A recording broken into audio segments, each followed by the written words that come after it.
Chapter 3. Mr. Harrison at Home. Mr. Harrison's house was an old-fashioned, low-eaved, whitewashed structure set against a thick spruce grove. Mr. Harrison himself was sitting on his vine-shaded veranda, in his shirt-sleeves, enjoying his evening pipe. When he realized who was coming up the path, he sprang suddenly to his feet, bolted into the house, and shut the door. This was merely the uncomfortable result of his surprise, mingled with a good deal of shame over his outburst of temper the day before. But it nearly swept the remnant of her courage from Anne's heart. "If he's so cross now, what will he be when he hears what I've done?" she reflected miserably as she rapped at the door. But Mr. Harrison opened it, smiling sheepishly, and invited her to enter in a tone quite mild and friendly, if somewhat nervous. He had laid aside his pipe and donned his coat. He offered Anne a very dusty chair very politely, and her reception would have passed off pleasantly enough if it had not been for the tell-tale of a parrot who was peering through the bars of his cage with wicked golden eyes. No sooner had Anne seated herself than Ginger exclaimed, "Bless my soul! What's that red-head snippet coming here for?" It would be hard to say whose face was the redder, Mr. Harrison's or Anne's.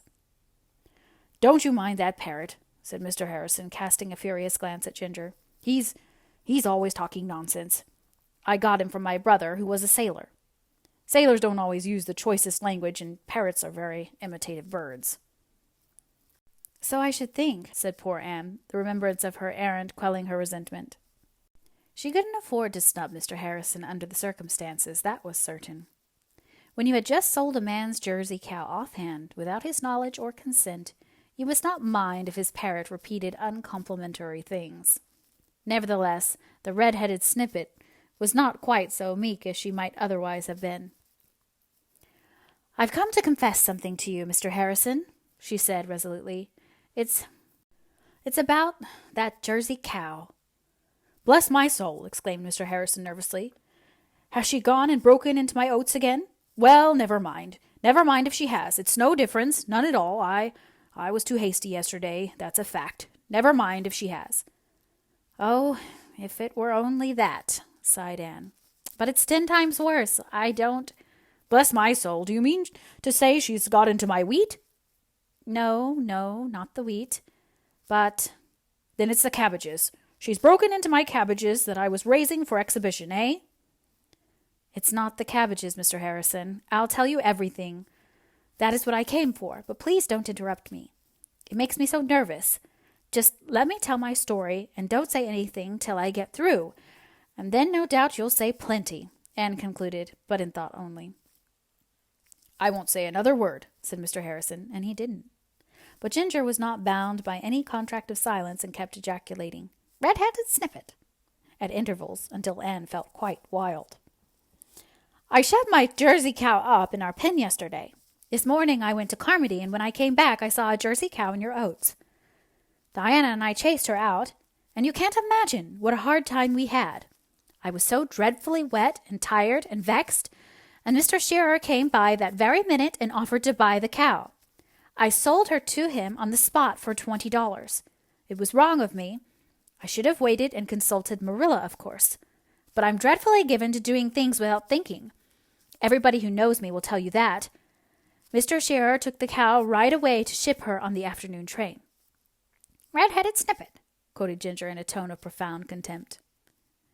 At this point Mr. Harrison arose, and with an expression that would have struck terror into any bird but a parrot, carried Ginger's cage into an adjoining room and shut the door. Ginger shrieked, swore, and otherwise conducted himself in keeping with his reputation, but finding himself left alone, relapsed into sulky silence. "Excuse me, and go on," said Mr. Harrison, sitting down again. "My brother the sailor never taught that bird any manners."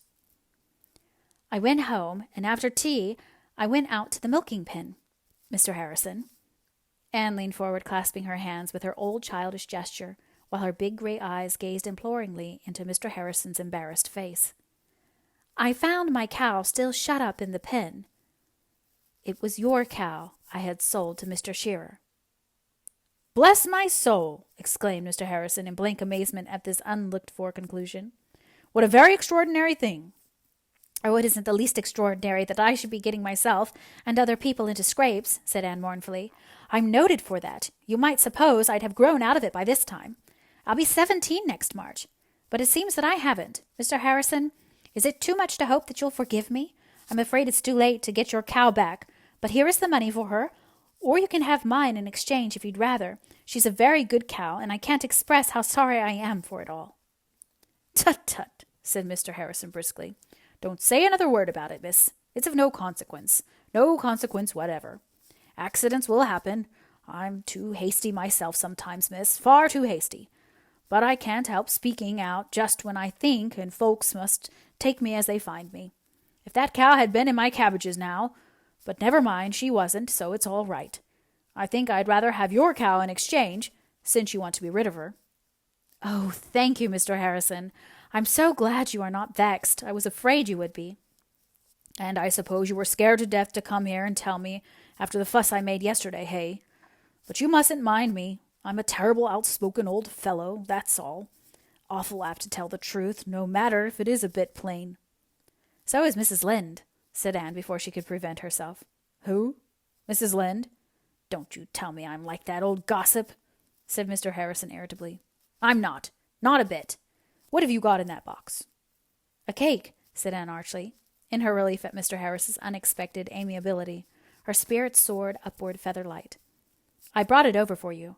I thought perhaps you didn't have cake very often." "I don't, that's a fact. And I'm mighty fond of it, too. I'm much obliged to you. It looks good on top. I hope it's good all the way through." "It is," said Anne, gaily confident. "I have made cakes in my time that were not, as Mrs. Allen could tell you, but this one is all right. I made it for the Improvement Society, but I can make another for them." "Well, I'll tell you what, miss. You must help me eat it. I'll put the kettle on, and we'll have a cup of tea. How will that do?" "Will you let me make the tea?" said Anne dubiously. Mr. Harrison chuckled. "I see you haven't much confidence in my ability to make tea. You're wrong. I can brew up as good a jorum of tea as you ever drank. But go ahead yourself. Fortunately, it rained last Sunday, so there's plenty of clean dishes."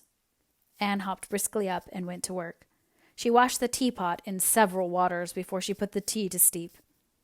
Then she swept the stove and set the table, bringing the dishes out of the pantry. The state of that pantry horrified Anne, but she wisely said nothing. Mr. Harrison told her where to find the bread and butter and a can of peaches. Anne adorned the table with a bouquet from the garden and shut her eyes to the stains on the tablecloth. Soon the tea was ready, and Anne found herself sitting opposite Mr. Harrison at his own table, pouring his tea for him, and chatting freely to him about her school and friends and plans.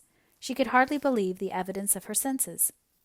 Mr. Harrison had brought Ginger back, averring that the poor bird would be lonesome, and Anne, feeling that she could forgive everybody and everything, offered him a walnut. But Ginger's feelings had been grievously hurt, and he rejected all overtures of friendship.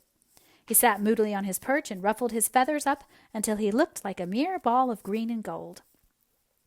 "Why do you call him Ginger?"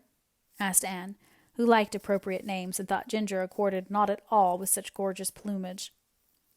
"My brother, the sailor, named him. Maybe it had some reference to his temper. I think a lot of that bird, though. You'd be surprised if you knew how much. He has his faults, of course. That bird has cost me a good deal one way and another. Some people object to his swearing habits, but he can't be broken of them. I've tried. Other people have tried. Some folks have prejudices against parrots. Silly, ain't it? I like them myself. Ginger's a lot of company to me. Nothing would induce me to give that bird up. Nothing in the world, miss." Mr. Harrison flung the last sentence at Anne, as explosively as he suspected her of some latent design of persuading him to give Ginger up. Anne, however, was beginning to like the queer, fussy, fidgety little man, and before the meal was over they were quite good friends. Mr. Harrison found out about the Improvement Society and was disposed to approve of it. "That's right. Go ahead. There's lots of room for improvement in this settlement, and in the people, too." "Oh, I don't know," flashed Anne. To herself, or to her particular cronies, she might admit that there were some small imperfections, easily removable, in Avonlea and its inhabitants, but to hear a practical outsider like Mr. Harrison saying it was an entirely different thing. "I think Avonlea is a lovely place, and the people in it are very nice, too." "I guess you've got a spice of temper," commented Mr. Harrison, surveying the flushed cheeks and indignant eyes opposite him. "It goes with hair like yours, I reckon. Avonlea is a pretty decent place, or I wouldn't have located here. But I suppose even you will admit that it has some faults." "I like it all the better for them," said loyal Anne. I don't like places or people either that haven't any faults. I think a truly perfect person would be very uninteresting. Mrs. Milton White says she never met a perfect person, but she's heard enough about one, her husband's first wife. Don't you think it must be very uncomfortable to be married to a man whose first wife was perfect? It would be more uncomfortable to be married to the perfect wife, declared Mr. Harrison with a sudden and inexplicable warmth. When tea was over, Anne insisted on washing the dishes, although Mr. Harrison assured her that there were enough in the house to do for weeks yet. She would dearly have loved to sweep the floor also, but no broom was visible, and she did not like to ask where it was for fear there wasn't one at all. You might run across and talk to me once in a while, suggested Mr. Harrison when she was leaving. 'Tisn't far, and folks ought to be neighborly. I'm kind of interested in that society of yours. Seems to me there'll be some fun in it. Who are you going to tackle first? We are not going to meddle with people. It is only places we mean to improve, said Anne in a dignified tone. She rather suspected that Mr. Harrison was making fun of the project. When she had gone, Mr. Harrison watched her from the window. A lithe, girlish shape, tripping light-heartedly across the fields in the sunset afterglow. I'm a crusty, lonesome, crabbed old chap, he said aloud, but there's something about that little girl makes me feel young again, and it's such a pleasant sensation I'd like to have it repeated once in a while. Red-headed snippet, croaked Ginger mockingly. Mr. Harrison shook his fist at the parrot. You ornery bird, he muttered. I almost wish I'd wrung your neck when my brother the sailor brought you home.